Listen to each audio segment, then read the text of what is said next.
So we were talking about it earlier. You come in here, face this Abingdon team last year. You beat them, then you beat them now. How awesome is it to come out on top again? I think it feels amazing.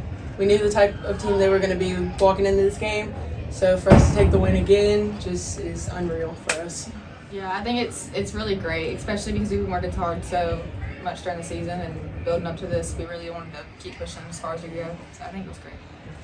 I think we always play better when we know we're going to have a challenge, and they gave us a challenge. And I think both teams played really well, and we gave each other a run for the money.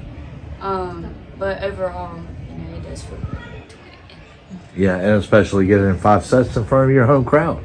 Yeah. Speaking of that home crowd, I couldn't hear myself thinking here tonight. How awesome is it to see them show up? It's great. We've been trying to push to get them to come all season, and Yeah. I feel like since we've been winning in such big majorities, so I think since they knew it was going to be a good competition, they wanted to come out and support. So Yeah, it was great. They definitely showed up in a big fashion today. Yeah. Probably our biggest crowd yet, and I think it really helped us Yes. throughout this game, Yeah. keeping our energy up, because even if we were down, we would get the point, they would be hooping and hollering Right. in their sense, and it just forced us to keep our energy up. Yeah. Yeah. I gotta say the same, And if any of them was watching this right now, y'all just keep on coming to the game. Please keep on coming to the games. Because y'all will be at home next round too, won't you? I'm not Well, sure. Well, I guess we'll have to It wait and depends see, on who yeah. we play. Anyway, y'all just load them up in a bus. Put them on a bus. Right. Yeah, I was gonna say get to school and everybody pay for them, right? Yeah, So yes. We need them with us. yeah, and we were talking about it earlier before too. I mean, this was back and forth all night. I mean, it was a slingshot. How do you keep your wits about you and just stay focused on the goal? I think we knew we wanted to win, and there was no losing this game. We wanted to keep going. So I think even if we did make a mistake, we knew we had to get past it and pick each other up and just keep pushing to the end.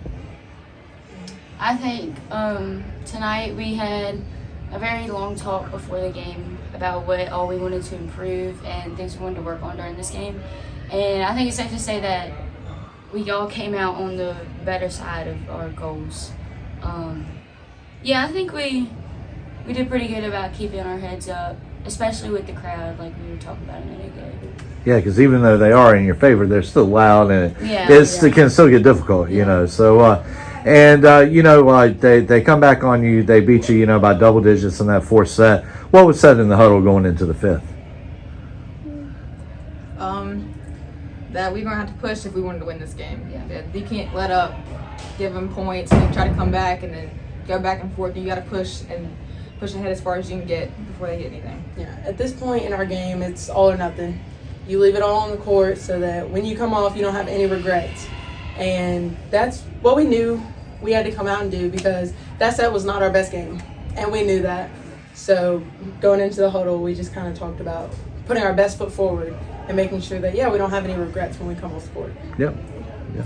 And I think, especially because that set we lost Adri or Libero, I think that goes to show, yes, we lost that set, not pretty bad. We gotta say pretty bad, but we showed up in the 3rd set without, we adjust well. I'm not saying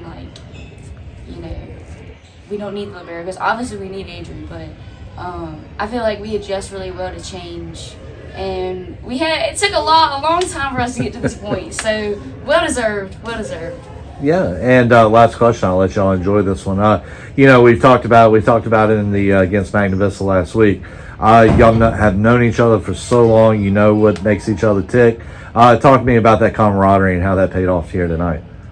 Like I said in the last interview, we know how to dish out the tough love to each other, but that's something else we talked about before the game, is you have to be able to give constructive criticism but also take it in a way that's not going to get your feelings hurt. So sometimes on the court we would have to say stuff to each other that might have sounded a little hateful, but if I were to say that to Carleigh, she would know it's not because I don't like her and think she's not capable. It's because I want to better her. She wants to be better for herself and for our team. So I feel like that really helped. I think it really helps that we all have a common goal. We all want to make it to the end and get as far as we can go before giving up. Yep. And I think since we know we want to make it there, we have to push each other to win. I think since day one, with every single member on this team, it has never been a me mindset with any of us. It has always been a we mindset. Like, if you watch, you know, like, obviously you want to get excited for yourself when you make a good point, but, like, let's say I get a kill. Yeah, I'm going to celebrate. I'm going to get up, but, like, Maury gets a kill, Reagan, Delaney, Kobe, whoever. Like, I'm hitting the floor, I'm coming up, and I mean, like, smacking the crap out of them. Like, it's very obvious that we have a we mentality versus a me mentality, and that's what will take you so far.